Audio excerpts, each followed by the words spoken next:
They say that during the holy nights you must never divine without an offering. The more you ask for, the more you must give in return. One girl dared to ask the impossible to bring back her betrothed who had died in autumn. At midnight she lit a single candle, placed a bowl of water before her and whispered, "Take whatever you want, just bring him back." A drop of blood fell into the water, and on its black surface appeared his face, pale, silent, unblinking. He raised his hand, pointing to the candle. She blew it out, and darkness filled the hut. By morning, they found her sitting on the threshold, alive, but her hair had turned white and her eyes were empty. At the edge of the trees, two figures were seen, the girl and the man standing still, looking back at the village one last time. They say if you follow those tracks, you might see them both, but you will never return.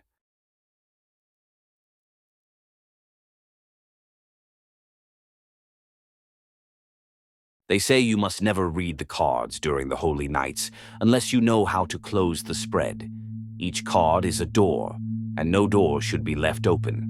One night, a girl decided to see everything her future was hiding.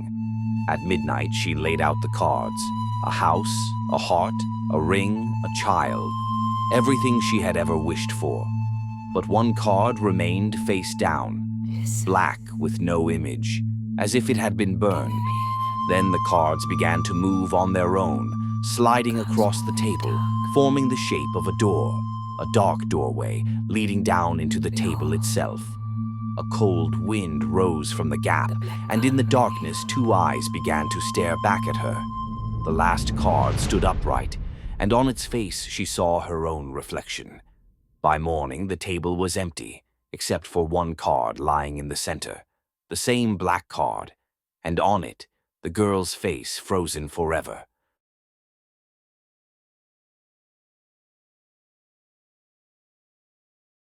They say that during the holy nights, girls would melt wax and pour it into cold water to glimpse their fate. The shapes foretold the future: a house for marriage, a heart for love, a cross for illness. But the elders warned, if the wax forms a skull, death will soon follow. One night, a girl decided to divine her fate alone. The hut was silent, the candlelight flickered on the walls. The wax hissed as it hit the water and slowly formed a shape, a human face. She leaned closer and saw it smiling. The candle went out. The windows froze over.